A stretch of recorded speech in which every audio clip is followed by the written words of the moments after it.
अब केंद्र की बात करते हैं। क्या आप जानते हैं केंद्र के साथ सारे राज्यों में मुसलमानों को अल्पसंख्यक के नाम पर मिलने वाली स्कॉलरशिप में सबसे ज्यादा हिस्सा मुस्लिम समाज के विद्यार्थियों को मिला। मैं पुनः दोहराता हूं, हिंदुस्तान सरकार वर्षों से राजा रजवाड़े थे तब भी बच्चों को प्रोत्साहित करने के लिए स्कॉलरशिप दी जाती थी। प्रोत्साहन के साथ साथ जरूरतमंदों को उसका उपयोग हो इसलिए स्कॉलरशिप दी जाती थी, देनी भी चाहिए, पहले से चलता आया है। लेकिन अल्पसंख्यक के नाम पर अकेले मुसलमानों को ही यह स्कॉलरशिप मिले तो आप क्या कहेंगे? अकेला कहने का मतलब है कि 80%।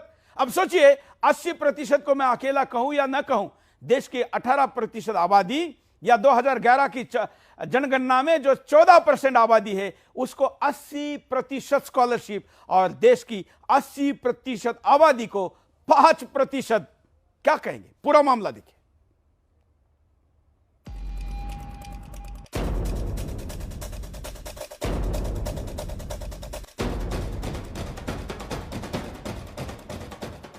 जरा सोचिए कि जिस देश में हिंदुओं की आबादी सबसे ज्यादा हो और उस देश का हिंदू छात्रवृत्ति के मामले में सबसे निचले पायदान पे हो तो कितनी गंभीर और चिंतनीय विषय है ये जरा सोचिए।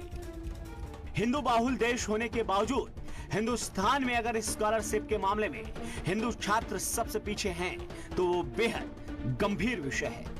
जरा गौर फरमाइए, हिंदुस्तान की तमाम मंत्रालय आखिर किस तरीके से छात्रवृत्ति का आवंटन कर रही हैं। लेकिन उससे पहले जरा उन आंकड़ों पर नजर डालिए जो बेहद चौंकाने वाले हैं।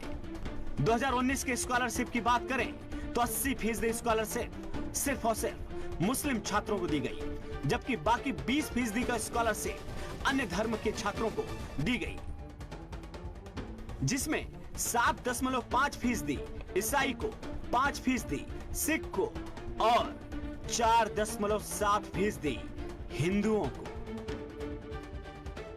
ऐसे में आज हम अपने खास प्रोग्राम जवाब तो चाहिए में यही सवाल उठा रहे हैं कि आखिर मेरिट में फिसड्डी तो छात्रवृत्ति में अव्वल कैसे? जो अपीजमेंट पॉलिटिक्स है उस अपीजमेंट पॉलिटिक्स ने या जिसको वोट की राजनीति की पॉलिटिक्स है उस प्रवाह ने इस देश के तंत्र को इस तरफ मोड़ दिया है कि देश का वास्तविक जरूरतमंद कौन है ये देखे बगैर उसकी जाति उसका धर्म देखा जाता है। और हिंदुओं के साथ हो रहे अत्याचारों पे जब हम बोलते हैं तो हमको सुप्रीम कोर्ट में घसीटा जाता है, लेकिन जब हमारे सिवा कोई बोलने के लिए इस तरीके से तैयार ही नहीं है तो बोलना हमारा कर्तव्य है और हर कीमत पर हम उसके लिए बोलते रहेंगे। आखिर क्या कारण है? क्या हिंदुओं ने पाप किया है? क्या हिंदुओं ने इस देश का कोई टुकड़ा तोड़कर मांग लिया है? जिन्होंने टुकड़ा तोड़कर मांग लिया उनके लिए तो आप कुछ नहीं करें, उनको कोई सजा नहीं है, लेकिन सजा हिंदू को मिल रही है क्योंकि आबादी में वो ज्यादा है। ये वेस्टर्नाइज उन देशों के लिए मानसिकता तो शायद सही हो सकती है जहां पर बहुसंख्यक वर्ग अल्पसंख्यक पर अत्याचार करता है। ये यूरोप और पश्चिम के कुछ देशों में ऐसा इतिहास में हुआ है, लेकिन हिंदुस्तान में तो ऐसा कभी नहीं हुआ। उल्टा यह बड़ा भाई मानकर छोटे भाई को गले लगाने की बात करता है और ऐसे में जो गले लगा रहा है उसके ही बच्चों के साथ अगर आप ऐसा सौतेला व्यवहार करेंगे तो फिर दुश्मनी बढ़ेगी, घटेगी नहीं, क्योंकि अन्याय हो रहा है, अत्याचार हो रहा है। हो सकता है कि कुछ दशकों तक आपका यह अन्याय अत्याचार लोगों के ध्यान में ना आए, लोग चुप बैठे, कोई बात नहीं करें, लेकिन जब ध्यान में आएगा तो फिर विद्रोह होगा। उस विद्रोह का परिणाम क्या होगा यह तो समय बताएगा, क्योंकि समय के अनुसार यह विद्रोह का अनुपात और उसकी गंभीरता और उसकी आग पता चलेगी।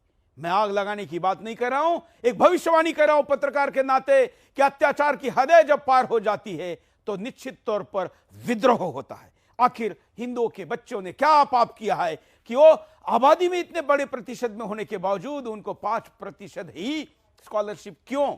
हम स्कॉलरशिप के विरुद्ध नहीं है, मैंने कहा कि राजा रजवाड़े ये देते आए हैं, लेकिन उसमें भेदभाव इतना क्यों, यह हमारा प्रश्न है। और यह प्रश्न तब तक जारी रहेगा जब तक इसमें संतुलन की बात नहीं आएगी। आप लोग भी इस मुद्दे को उठा के रखिए, अपने अपने सांसदों को पूछिए, अपने लोक प्रतिनिधि को पूछिए, सोशल मीडिया पर बात करिए।